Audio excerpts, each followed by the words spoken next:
ভূমি অধিগ্রহণ, পরিবেশ অধিদপ্তরের ছাড়পত্র সহ নানা জটিলতায় নির্ধারিত সময়ে শেষ হচ্ছে না চট্টগ্রাম মেডিকেলের বার্ন ইউনিট স্থাপনের কাজ। 285 কোটি টাকা ব্যয়ে এই ইউনিটের কাজ শেষ করতে অপেক্ষা করতে হবে আগামী বছরের জুন পর্যন্ত। এটি হলে দগ্ধ রোগীদের ভোগান্তি এবং মৃত্যু অনেকাংশেই কমবে বলে আশা করা হচ্ছে। চট্টগ্রাম মেডিকেলের বার্ন ইউনিটে মাসে গড়ে দগ্ধ হয়ে ভর্তি হন 100-র বেশি। শীতকালে এই সংখ্যা বাড়ে কয়েক গুণ। আইসিইউ, এইচডিইউ সুবিধা না থাকায় 8 থেকে 10 জনকে পাঠাতে হয় ঢাকায়। গড়ে মারা যান 10 জনের বেশি। একটা রোগী ফুরা গেলে টাকা নিয়ে যেতে হয়, এখানে চট্টগ্রামে যদি হয় চট্টগ্রামে উঠে চট্টগ্রামে থাকলো, তার অনেক সুবিধা হলো, টাকা পয়সা খরচ কমলো এবং পর্যাপ্ত পরিমাণে সেবাটা পাইল। 2022 সালে আগুনে দগ্ধ হয়ে এখানে চিকিৎসা নিয়েছেন 7,500 রোগী। 2023 সালে সেই সংখ্যা বেড়ে দাঁড়ায় 8,917 জনে। 2024 সালে 8,717 জন। চলতি বছর এই হার ছাড়িয়েছে কয়েক হাজার। 120-130 টার্নওভার হয়, তো সেই রোগীর মধ্যে আপনি ধরেন 10%-এর মধ্যে আমাদের ঢাকা পাঠাতেই হয়। কারণ সবচেয়ে বড় কথা হচ্ছে একটা বার্ন ইউনিটে একটা ডেডিকেটেড আইসিইউ থাকে, তো একটা ডেডিকেটেড আইসিইউ আমাদের নাই। চীনের সহায়তায় তৈরি হচ্ছে 150 সজ্জার বার্ন ও প্লাস্টিক সার্জারি ইউনিট। গেল বছরের ডিসেম্বরের শেষে শুরু হয় কাজ। এখন পর্যন্ত 6তলা ভবনের ভিত্তি হয়েছে মাত্র।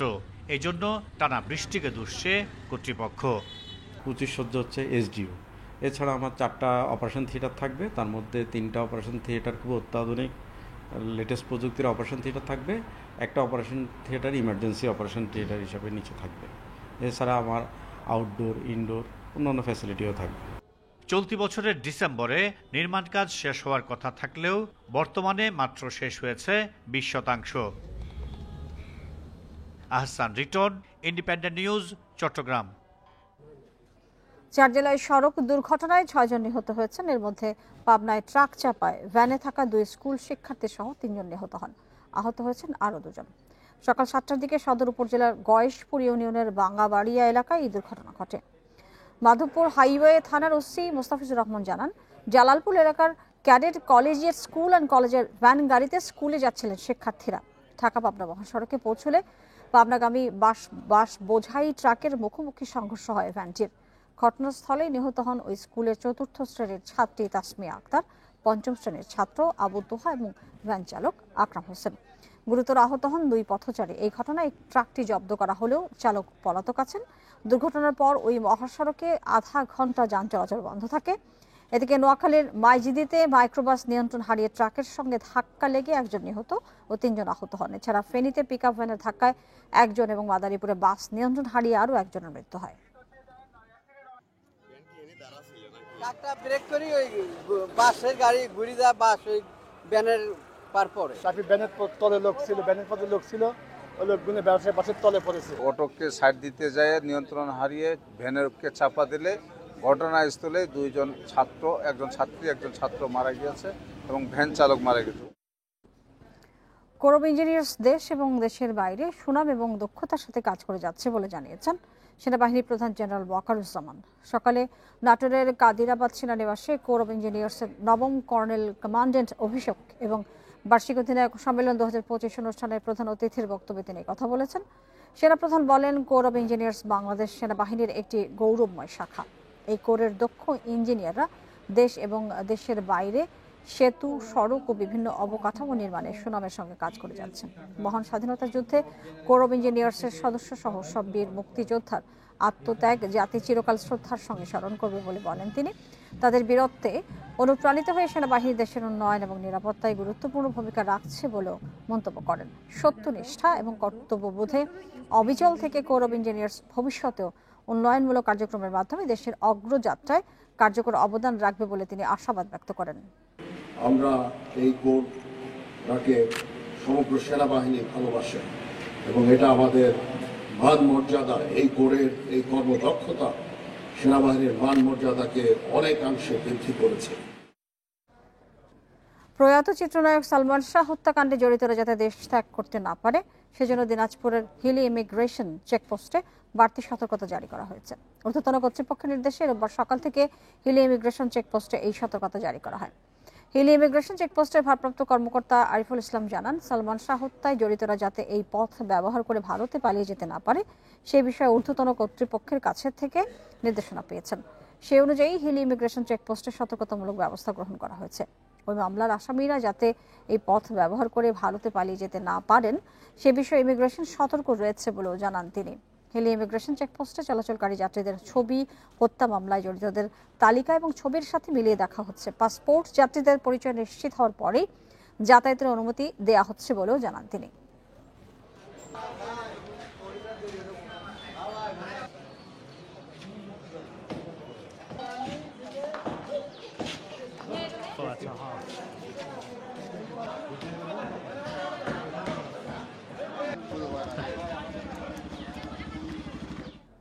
ইসলামকে যারা ধ্বংস করতে চেয়েছে তারা এই পৃথিবী থেকে ধ্বংস হয়ে গেছে, যার জ্বলন্ত প্রমাণ শেখ হাসিনা বলে মন্তব্য করেছেন বিএনপির নির্বাহী কমিটির সদস্য রুহুল কুদ্দুস তালুকদার দুলু। দুপুরে শহরের আলাইপুর উপশহর মাঠে নাটোর সদর এবং নলডাঙ্গা উপজেলার ইমাম, মুয়াজ্জিন এবং ওলামা মাশায়েখদের নিয়ে মতবিনিময় সভায় এসব কথা বলেন তিনি আরো বলেন, এই 17 বছর মাওলানা হুজুরদের জঙ্গি বানিয়ে জেলখানায় আটকে রেখে নির্যাতন চালিয়েছে আওয়ামী লীগ সরকার। এমনকি তাদের ধর্মসভা করতে দেয়নি শেখ হাসিনা। সভায় ওলামা দলের কেন্দ্রীয় নেতা এবং বিএনপির স্থায়ী নেতাকর্মীরা উপস্থিত ছিলেন।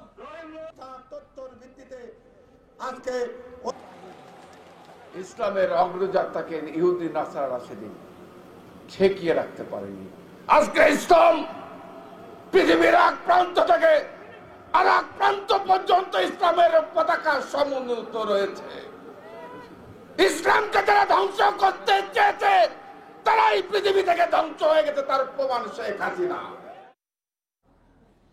জমি বরাদ্দ থাকলেও 3 দশকে নীলফামারীর ডোমারে হয়নি স্থায়ী বাস টার্মিনাল।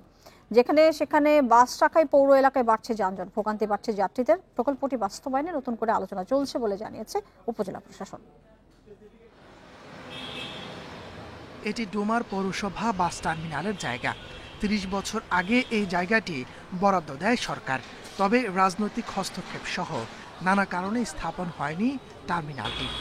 এখন খালি জায়গায় বিভিন্ন মালামাল রাখছেন আশপাশের ব্যবসায়ী ও বাসিন্দারা। পৌর এলাকায় স্থায়ী টার্মিনাল না থাকায় সড়কের পাশেই রাখা হয় বাস। যাত্রী ওঠানামা চলছে যেখানে সেখানে, এতে সড়কে যানজট লেগেই থাকে।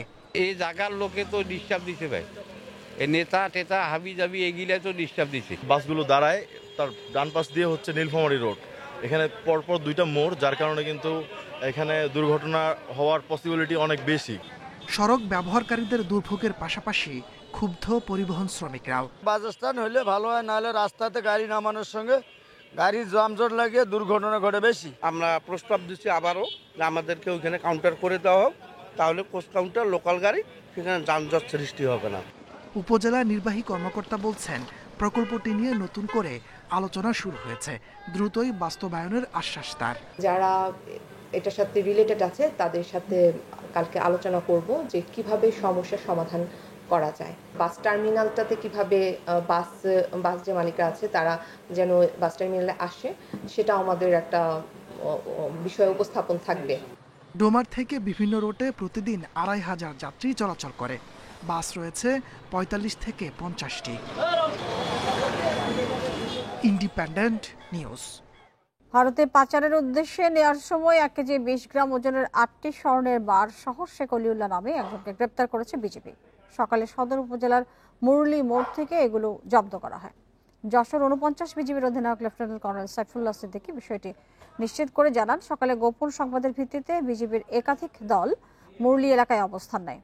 এ সময় অলিউল্লাহকে আটক করে তল্লাশি চালিয়ে তার কাছে 1 কেজি 20 গ্রাম ওজনের 8 পিস স্বর্ণের বার উদ্ধার করা হয়। আটক স্বর্ণের বারগুলোর আনুমানিক বাজার মূল্য 2.25 কোটি টাকা। প্রাথমিক জিজ্ঞাসাবাদে অলিউল্লাহ জানায়, ঢাকার যাত্রাবাড়ি এলাকার চোরাকারবারিদের কাছ থেকে স্বর্ণের বারগুলো সংগ্রহ করে ভারতে পাচারের উদ্দেশ্যে নিয়ে যাওয়া হচ্ছিল। এই ঘটনায় যশোর কোতোয়ালি থানার একটি মামলা দায়ের করা হয়েছে।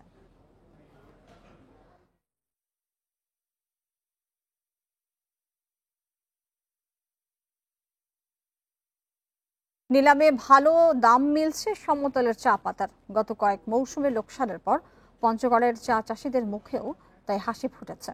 কারখানা মালিকরা বলছেন, চায়ের গুণগত মান বাড়লে দামও ভালো পাওয়া যায়। উন্নত মানের চা তৈরিতে প্রশাসন, স্থানীয়রা, চা বোর্ডের নীতি নির্ধারক সহ কড়া তদারকের সুফল মিলছে বলছেন সংশ্লিষ্টরা। দেশের তৃতীয় চা অঞ্চল হিসেবে পরিচিত পঞ্চগড়ে কয়েক বছর ধরে লোকসান গুনছিলেন চা চাষিরা। মাত্র 12 টাকা কেজি দরে কাঁচা পাতা বিক্রি এবং 40 থেকে 50% মূল্য কর্তন করেও পাওনা টাকার জন্য ক্ষুদ্র চাষিদের ঘুরতে হতো দিনের পর দিন। তবে সম্প্রতি ভালো মানের কাঁচা পাতা 32 থেকে 35 টাকা কেজিতে কিনছেন কারখানা মালিকরা। এতে নতুন করে স্বপ্ন দেখতে শুরু করেছেন সমতলের চা চাষিরা। অনেক চা চাষি ছিলাম যারা চা বাগান আমরা তুলে ফেলছি, কিন্তু এই সিজনে চায়ের রেট আমরা ভালো পাচ্ছি, 30-32 টাকা করে রেট পাচ্ছি। আমরা অনেকটা লাভবান হচ্ছি আর কি। এই বছরকার মতে আমরা সুন্দর দামও পাচ্ছি আর চা বাগানের সুন্দর যত্ন নিচ্ছি।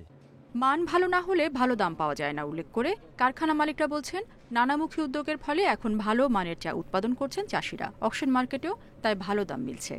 পঞ্চগড়ের জন্য চায়ের সর্বনিম্ন দর নির্ধারণ করা হয়েছে 170 টাকা, যেখানে সিলেট এবং চিটাগাং ওই দুই অঞ্চলের চায়ের জন্য সর্বনিম্ন দাম নির্ধারণ করা হয়েছে 245 টাকা।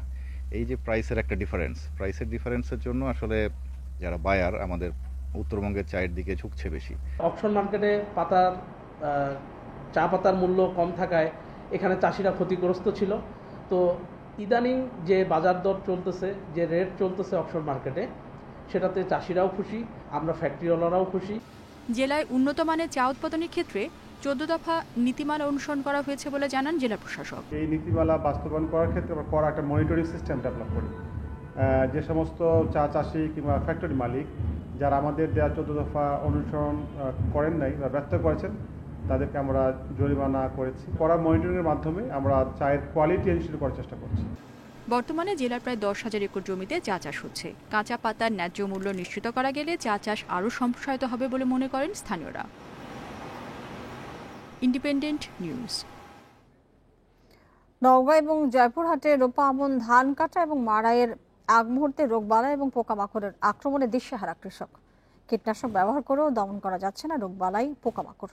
ফলে এবছর রোপা আমনের উৎপাদন কিছুটা কম হতে পারে বলে শঙ্কা চাষিদের।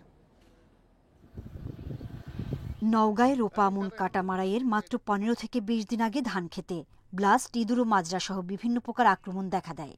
বালাইনাশক দিয়েও সুফল না মেলায় ধানের উৎপাদন কমার শঙ্কায় চাষিরা। এই বছরে আমাদের এখানে প্রথম আর কি আক্রমণটা বেশি হয়ে গেছে। চিনি ওষুধ দিচ্ছি, করা 20 দিন 25 দিনের মেয়াদ দিচ্ছে, দেওয়ার পর সেই 1 সপ্তাহ যায় না। রোগবালাই ও পোকামাকড় থেকে ফসল রক্ষায় কৃষকদের পাশে থাকার কথা জানিয়েছেন কৃষি কর্মকর্তারা। কারেন্ট পোকার জন্য একদম গোড়াতে যে পোকাগুলো থাকে সেগুলোকে নিশ্চিত করে দমন করার জন্য সেখানে স্প্রে করার ব্যবস্থা করছি। ময়মনসিংহে ফসলের মাঠে কিছুদিন পরে শুরু হওয়ার কথা আমন ধান কাটা, কিন্তু এরই মধ্যে ধানে মাজরা ও কারেন্ট পোকার আক্রমণ দেখা দিয়েছে। ধার দেনা করে আমন লাগিয়ে দিশেহারা কৃষক।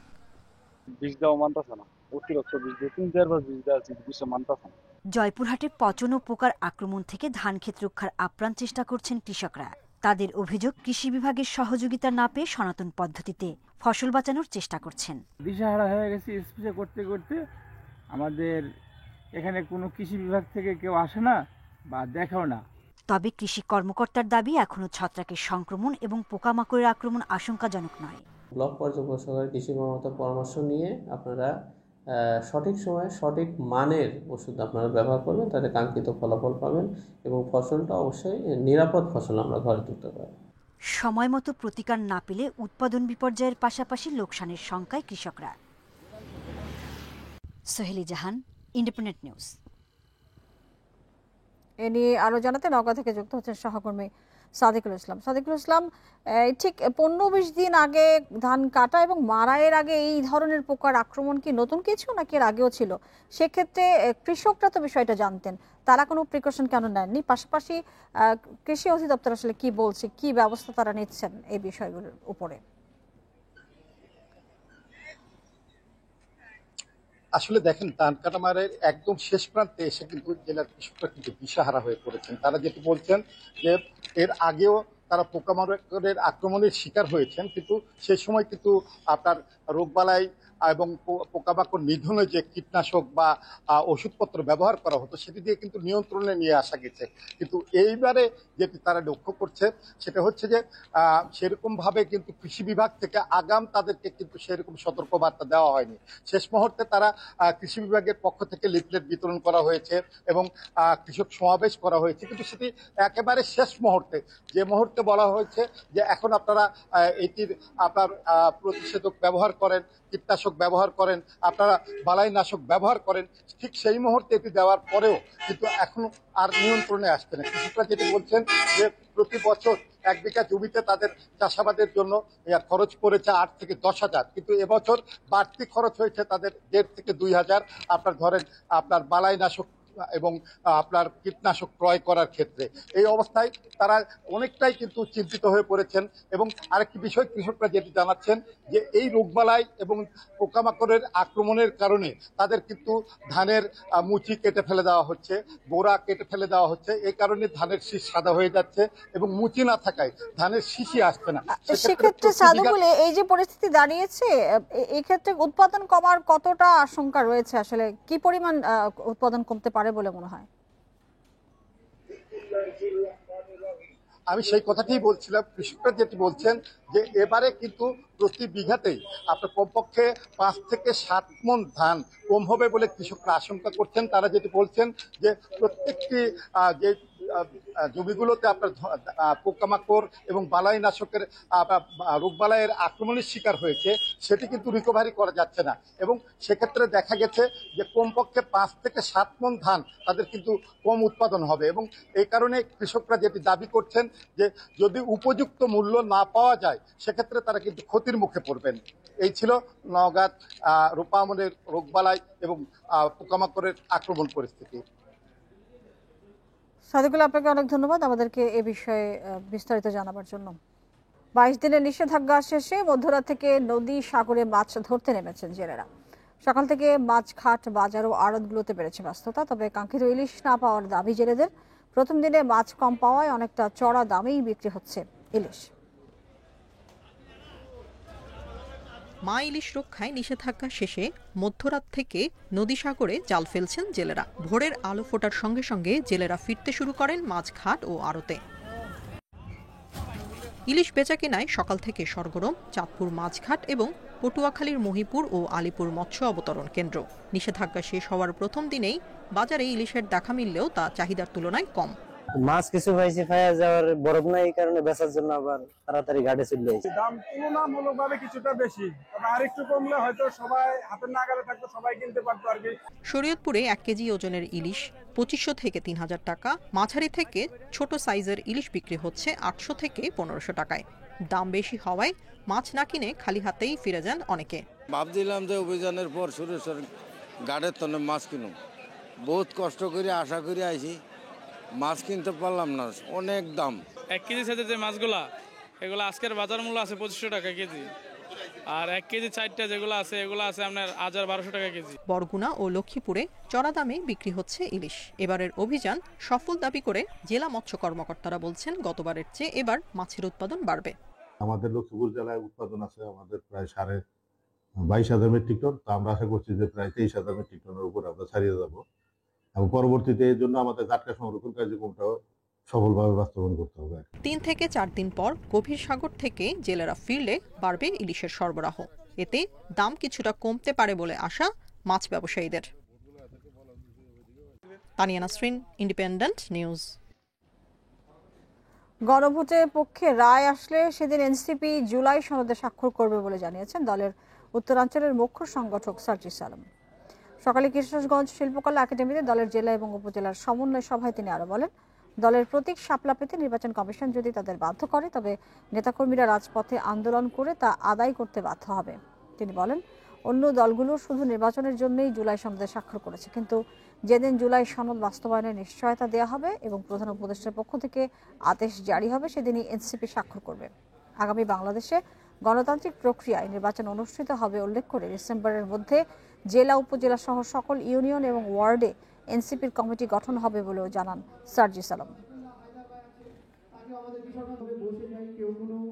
যদি এনসিপিকে শাপলা প্রতীক পেতে রাজপথে রাজনৈতিকভাবে কর্মসূচিতে যেতে হয়, তাহলে এনসিপি একই সাথে ওই স্বেচ্ছাচারী নির্বাচন কমিশন পুনর্গঠনের আন্দোলনেও যাবে। রাজবন বিহারে নির্মাণাধীন দেশের সর্ববৃহৎ প্যাগোডার কাজের অগ্রগতি দেখতে রাঙামাটি সফর করেন থাইল্যান্ডের প্রকৌশলী দল। এ সময় রাজবন বিহারের আবাসিক ভিক্ষু সংঘ এবং উপাসক উপাসিকা পরিষদের নেতাদের সঙ্গে কথা বলেন। সকালে রাজবন বিহার কর্তৃপক্ষ থাইল্যান্ড প্রতিনিধি দলকে সংবর্ধনা দেয় এবং বিহার কর্তৃপক্ষ থেকে আনুষ্ঠানিক কৃতজ্ঞতা জানায়। পুণ্যার্থীদের দানের টাকা দিয়ে 2014 সালে রাঙামাটি রাজবন বিহারের পশ্চিম পাশের মাঠে শুরু হয় রাজবন বিহার বিশ্ব শান্তি প্যাগোডার নির্মাণ কাজ।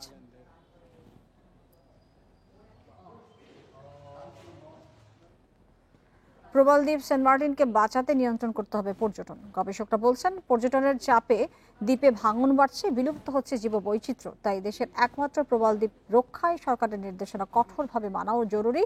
আর জাহাজ পরিচালনা সংস্থার দাবি, তাদের সাথে কথা না বলে দেয়া হয়েছে নির্দেশনা। থাইল্যান্ডের কোরাল আইল্যান্ড প্রবাল দ্বীপটি পর্যটকদের কাছে জনপ্রিয়। সেখানে নিয়ন্ত্রিত পর্যটনের ফলে দ্বীপের প্রবাল সহ জীববৈচিত্র্য বেশ সুস্থ আছে। কিন্তু বাংলাদেশের প্রবাল দ্বীপ সেন্ট মার্টিনের চিত্র ভিন্ন। করোনার সময় সৈকতে প্রবাল দিয়ে সৌন্দর্য বর্ধন করে হোটেল মোটেলগুলো। কেয়াবন ও নারিকেল বাগান উজাড় করে গড়া হয়েছে কয়েকশো কটেজ।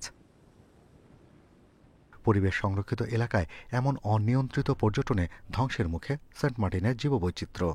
রাতের বেলা আলো জ্বালায়, সেখানে গান বাজনা হয়, সাউন্ড আসে, এসব কারণে কিন্তু কচ্ছ ভাষা কমে গিয়েছে। সেন্ট মার্টিনের অনেক দিকে কিন্তু এখন ভাঙন শুরু হয়েছে এই প্রবালকে ভেঙে, প্রবালকে সংগ্রহ করার কারণে, প্রবাল তুলে ফেলার কারণে। তো এই জন্য এইটাকে কঠোরভাবে আমাদেরকে নিষিদ্ধ করতে হবে।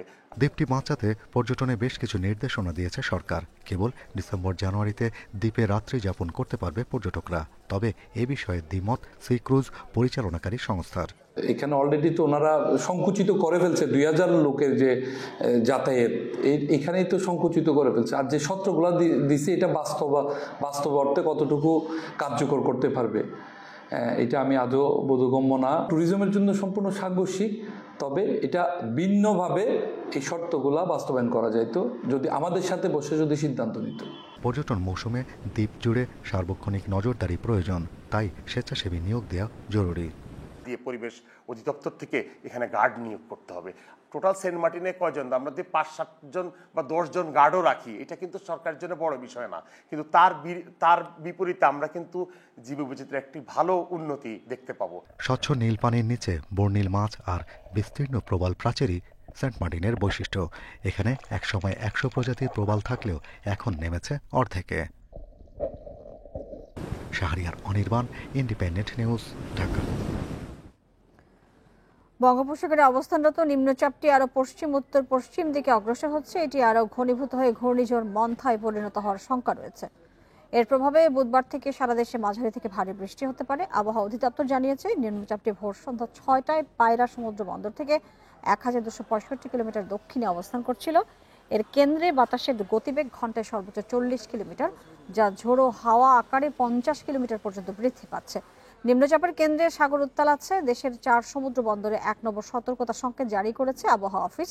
এটি ঘূর্ণিঝড়ের রূপ নিলে দেশের দক্ষিণাঞ্চলে ভারী বৃষ্টি এবং ঝড়ের আশঙ্কা রয়েছে। এছাড়া পরবর্তী নির্দেশনা না দেওয়া পর্যন্ত সব মাছ ধরার নৌকা এবং ট্রলারকে উপকূলের কাছাকাছি চলাচল করতে বলা হয়েছে।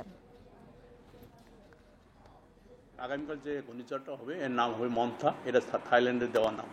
আগামী 2 দিন ঢাকা তো ওই রকম বৃষ্টি হবে না, বৃষ্টি যেটা হতে পারে ঢাকা তো 29 তারিখে পড়ে যায়। আপাতত এখন যে কন্ডিশন মেঘলা থাকবে আর তাপমাত্রা তুলনামূলক অনেক বেশি থাকবে। এটা হয়তো আপনার এই যে আপনার সাইক্লোনটা পুরোপুরি কাটা যাওয়ার পরে তাপমাত্রা কিছুটা ঢাকাতে কমবে। সুনামগঞ্জের জাদুকাটা নদীতে শ্রমিক হয়রানির প্রতিবাদে বিক্ষোভ মিছিল এবং মানববন্ধন করেছে বালু শ্রমিকরা। দুপুরে জাদুকাটা নদীর তীরে এই বিক্ষোভ মিছিল এবং মানববন্ধনে উপস্থিত হন হাজারো বালু শ্রমিক। শ্রমিকরা অভিযোগ করেন, আদালতের অনুমতিতে জাদুকাটা নদীতে সনাতন পদ্ধতিতে বালু উত্তোলন শুরু হলেও একটি প্রভাবশালী মহল পার কেটে বালু লুট করে। এতে আতঙ্কে রয়েছেন শ্রমিকরা বলেন, জাদুকাটা নদী থেকে লক্ষাধিক শ্রমিক জীবিকা নির্বাহ করেন। তাই নদী থেকে নির্বিঘ্নে বালু উত্তোলনের প্রয়োজনীয় ব্যবস্থা নেওয়ার দাবি জানান তারা। পাহাড়ি গেলে বালির মাঝে এসে মানুষের কথা প্ররোচনায় বিভ্রান্ত